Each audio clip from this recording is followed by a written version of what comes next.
Bonjour les amis, j'espère que vous allez bien. Je vous retrouve aujourd'hui pour parler d'un sujet qui semble anodin, le micro-ondes.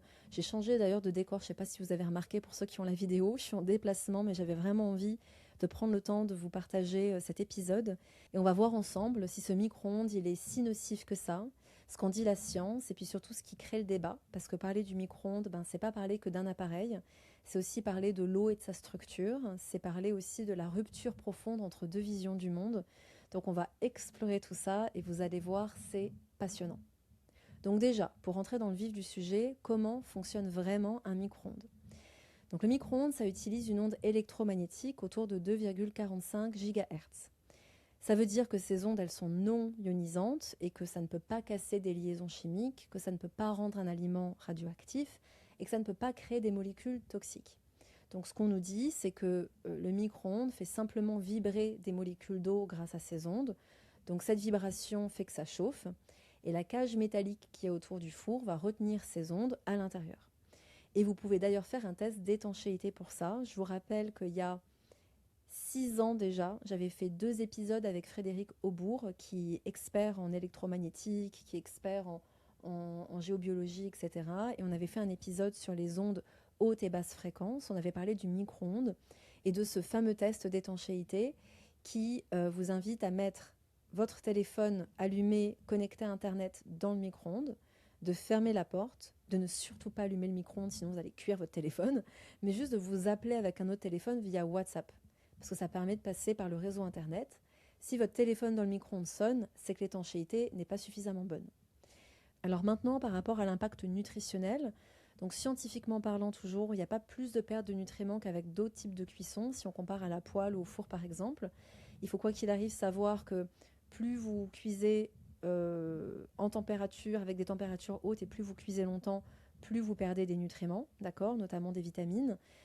Idem, dès que vous cuisez à plus de 100-110 degrés, c'est le cas. C'est d'ailleurs pourquoi je vous invite toujours à cuisiner à la vapeur douce en dessous de 100 degrés, par exemple avec le vitaliseur.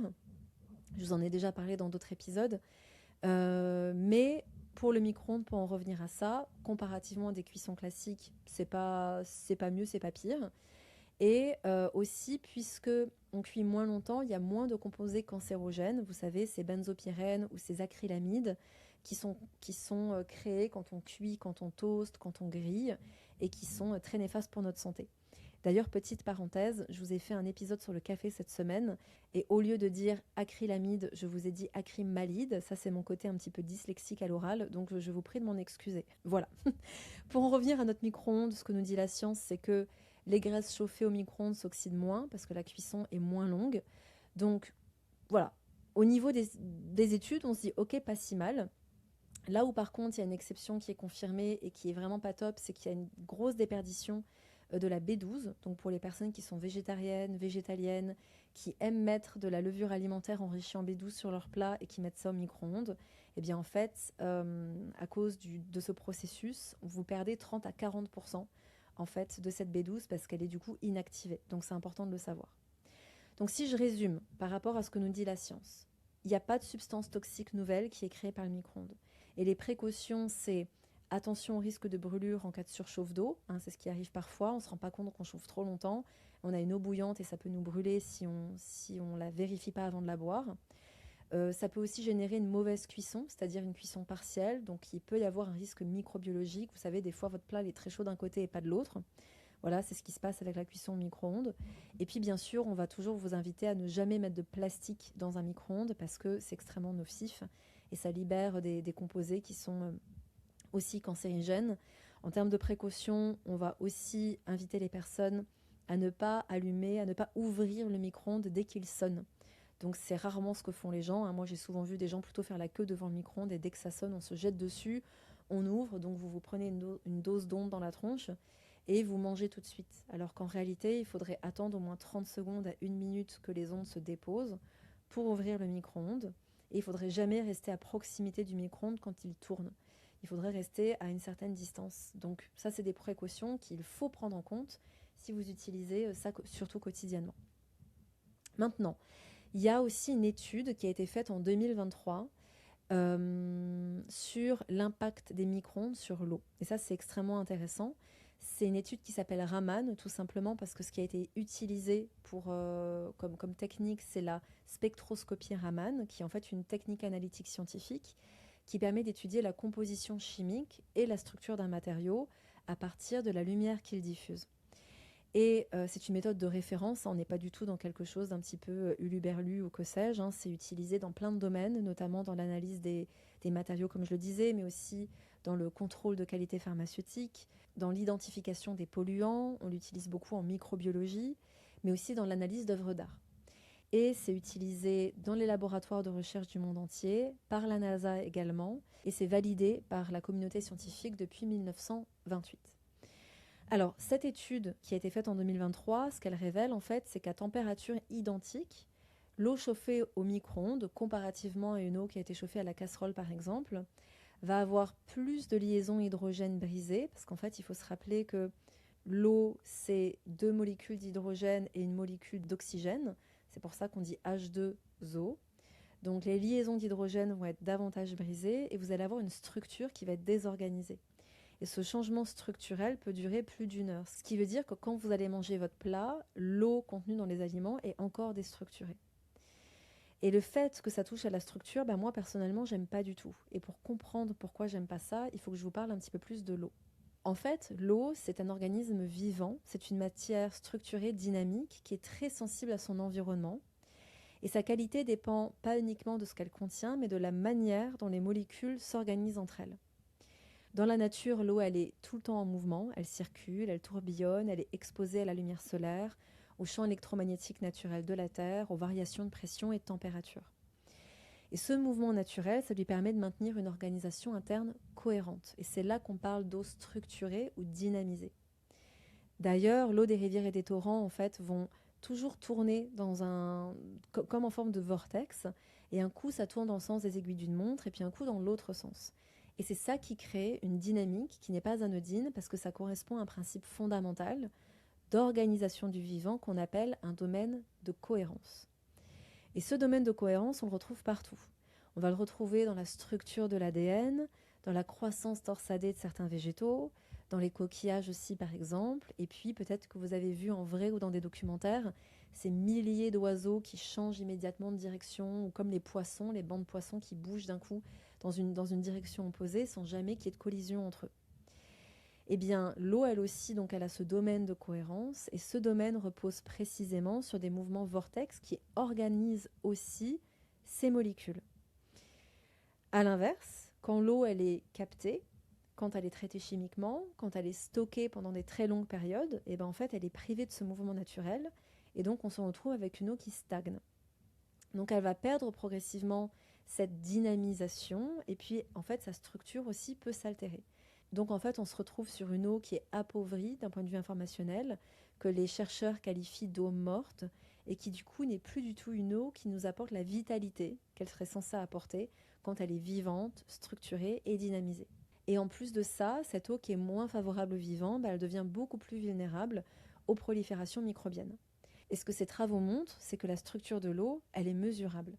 Et ce qu'on sait aujourd'hui, c'est qu'une eau structurée, ça soutient les membranes de nos cellules, ça optimise la communication entre les cellules, ça permet une meilleure recharge de l'énergie cellulaire, ça soutient le système nerveux, ça améliore la récupération, ça fluidifie les échanges, et ça pourrait même réduire l'inflammation. Donc concrètement, le corps fonctionne comme un champ d'information cohérent, et l'eau, elle en est la matrice. Et lorsque l'eau qu'on apporte, elle est désordonnée, désorganisée, eh bien, elle apporte ce qu'on appelle un bruit informationnel, ça vient perturber la cohérence du terrain, ça exige au corps de remettre de la cohérence, et donc ça induit une perte énergétique, et ça peut subtilement affecter le système nerveux et donc notre vitalité. Donc encore une fois, la science nous dit qu'il n'y a pas vraiment de danger mesurable, mais il y a une vraie question énergétique qui s'ouvre ici. Et pour aller encore plus loin, quand on parle de la structure de l'eau, on parle de ces agrégats aussi, c'est-à-dire de comment les molécules vont se mettre entre elles, et on appelle ça des clusters. Et les scientifiques pensent que ces clusters agissent comme la cellule de la mémoire, c'est-à-dire que ce serait comme pour l'eau des bandes magnétiques qui permettent d'enregistrer les informations. Et ça, en fait, c'est ce qui permettrait de comprendre le fonctionnement de l'eau pour retenir des informations. Et c'est pourquoi, par exemple, une eau purifiée pourrait devenir curative, très bénéfique pour la santé, quand elle est mise dans un récipient en argent ou en cuivre ou encore dans des carafes à ondes de forme spécifiques. Le but, c'est d'apporter cette information du métal curatif ou de l'onde de forme, comme c'est le principe dans la géométrie sacrée, pour induire cette information dans l'eau. Elle va mémoriser cette information-là et ça va la structurer de manière différente et ça va réapporter en fait cette information de cohérence à l'eau. Donc, vous voyez, quand on élargit la réflexion, on comprend que ce sujet en fait dépasse largement la question de l'eau et que ça nous oblige à reconsidérer notre manière de penser le vivant. Parce que le corps humain, il est constitué en très grande majorité d'eau. On considère que c'est 70-75%. D'un point de vue quantique, on va encore au-delà. Et quand on touche à la structure de l'eau, c'est nécessairement toucher à la structure de nos cellules, de nos échanges énergétiques entre nos cellules et de notre capacité d'adaptation et de régulation. Donc maintenant, si je reprends toutes les informations, je vous disais que chimiquement, toxicologiquement, scientifiquement, le micro-ondes est considéré comme conforme, considéré comme sans danger, sous réserve d'un appareil qui est intact et bien étanche. Énergétiquement, la question est ouverte. Structurellement, on sait que la structure est modifiée et que ça a un impact sur notre organisme. Et d'un point de vue informationnel, ça c'est un domaine qu'il est difficile de mesurer d'un point de vue scientifique. Pour moi, en fait, le micro-ondes, ça pourrait presque être un symbole, c'est-à-dire le symbole de cette scission qu'il y a entre la science expérimentale et une science qui est beaucoup plus holistique et qui était celle d'ailleurs de Platon, d'Aristote, de Paracelse, d'Hippocrate ou de tous ces médecins alchimistes de la Renaissance pour qui le vivant était pensé comme un tout, intégrant le corps, l'environnement, l'énergie et l'information. Donc pour moi, le vrai enjeu aujourd'hui, et c'est peut-être le point le plus important de cet épisode, c'est plutôt de questionner notre manière de voir notre réalité. On vit aujourd'hui dans une époque où certains discours se veulent scientifiquement irréprochables, mais qui reposent sur une réalité qui est pleine d'angles morts. Aujourd'hui, il y a des personnes qui affirment que le micro-ondes est parfaitement inoffensif parce que les études classiques concluent son innocuité, mais c'est pour moi ignorer plein d'autres champs de recherche, d'autres approches, d'autres niveaux de lecture du vivant, et c'est là en fait qu'il peut y avoir un problème. Et c'est ça qui explique ce fameux débat qui fait qu'on ne sait pas qui a tort de qui a raison. Et plus largement, ce que j'observe, c'est cette forme de sacralisation de la science cartésienne qui a bien sûr son importance, mais qui souvent finit par tout exclure, notamment tout ce qui touche au subtil, au champ informationnel, à l'impact vibratoire ou énergétique, qui est soit ignoré, soit disqualifié, pas parce que des travaux n'existent pas, mais parce que ça dérange ou parce que ça ne correspond pas à des grilles de lecture dominantes. Et je pense que c'est dommage parce que dès qu'on prend le temps de regarder les recherches qui ont été faites sur la mémoire de l'eau, sur sa capacité à modifier sa structure, sur l'impact de son environnement, qu'il soit thermique, intentionnel, c'est-à-dire le fait de projeter une intention sur l'eau, ou même électromagnétique, donc c'est des choses qui explorent davantage la vision quantique, la physique quantique. Il y a une chose qui est évidente, c'est que l'eau, c'est pas un simple liquide neutre, mais ce qu'on lui fait subir, ça a nécessairement un impact sur notre corps. Et si c'est un sujet qui vous intéresse, je vous invite à aller regarder en descriptif de cet épisode ou de cette vidéo. Je vous ai mis des documentaires pour aller plus loin sur ces visions-là. Le but, c'est absolument pas d'imposer une vérité, mais plutôt d'ouvrir des portes et de vous inviter à les visiter. Parce que ces travaux, qu'on y adhère ou non, je pense que ça a le mérite de se poser des questions. Et je pense que c'est le principe même de la science à la base, c'est de se poser des questions, c'est de se remettre en question et potentiellement de changer d'avis. Et en l'occurrence, c'est exactement la même chose qui se passe si on élargit un petit peu le sujet à l'eau du robinet, parce que je sais que c'est un sujet fondamental. L'eau du robinet, pendant des années, on nous a dit que d'un point de vue des normes officielles, c'est une eau qui n'est absolument pas toxique. Mais dès qu'on regarde la réalité des expositions chroniques, on sait qu'il y a des micropolluants, des xénobiotiques de manière générale, donc des résidus médicamenteux, des perturbateurs endocriniens, certains types de PFAS, ça a encore été révélé récemment par l'ANSES, et que ce n'est pas tant l'effet immédiat, mais plutôt l'accumulation à long terme à faible dose, qui est extrêmement toxique. Et tout ça, en fait, c'est plein de zones grises que peu de gens prennent le temps d'explorer. Parce que le sujet de l'eau, le sujet de la structure de l'eau, et donc ce que vient aussi lever la problématique du micro-ondes, c'est un sujet qui demande du travail. Et pour ma part, pour préparer cet épisode, j'ai dû me replonger dans mes cours. Dans IG Nutri, dans ma formation, j'ai fait un chapitre complet sur l'eau, sur la bioélectronique de Vincent, sur la mémoire de l'eau. C'est de loin le chapitre qui m'a demandé le plus de temps parce que c'est colossal. Il y a en effet beaucoup parfois de conclusions un peu hâtives ou de choses qui viennent un peu trop, qui ne sont pas suffisamment scientifiques, suffisamment carrées, mais il y a aussi beaucoup de choses qui nous permettent de comprendre l'intérêt de mettre toute notre attention sur l'eau et de boire une eau de qualité. D'ailleurs, moi j'ai toujours dit, si un jour j'avais une maladie grave, je ferais plus de jeûne, c'est certain, et je ferais très attention à la qualité de l'eau que je bois. L'eau chez moi, elle est purifiée, elle est structurée, donc elle est dynamisée, et c'est pour moi fondamental en fait. Donc en effet, c'est un travail colossal, mais c'est aussi ce qui me permet de vous donner une information qui est plus objective, et puis à moi de continuer à avancer. Par exemple, en faisant ce travail-là, j'ai découvert le concept de l'easy water, qui veut littéralement dire exclusion zone, qui a été décrite et révélée par Gerald Pollack. En fait, il explique que l'eau se structure différemment au contact de certaines surfaces, et ça joue un rôle clé dans la physiologie cellulaire. C'est ça qui nous permet de comprendre en effet aussi tout l'impact et tous les effets bénéfiques d'une eau structurée dans notre organisme. Donc oui, ça demande des lectures, ça demande du recul, ça demande du temps et ça demande une véritable remise en question intellectuelle. Et malheureusement, quand je regarde parfois les vidéos sur ce sujet, je trouve que c'est un travail que peu de personnes sont prêtes à faire.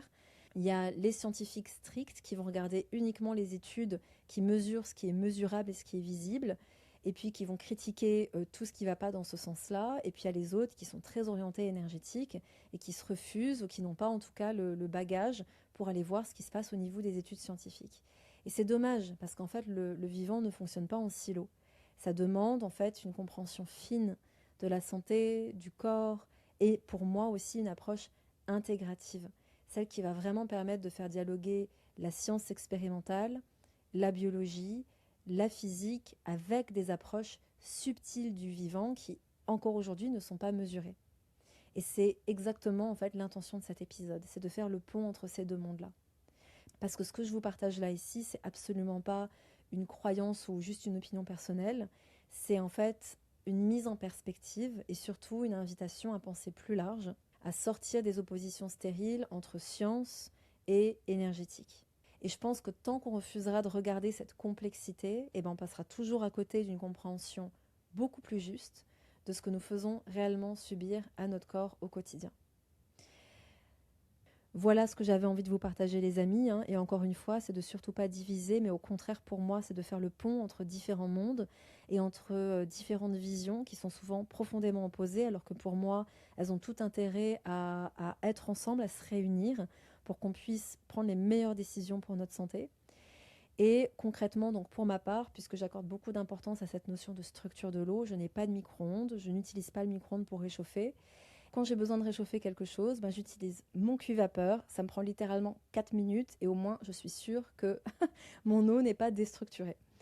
Donc voilà les amis, je vous invite à aller voir ce qui se passe en descriptif, à aller voir les documentaires que je vous ai partagés pour aller plus loin.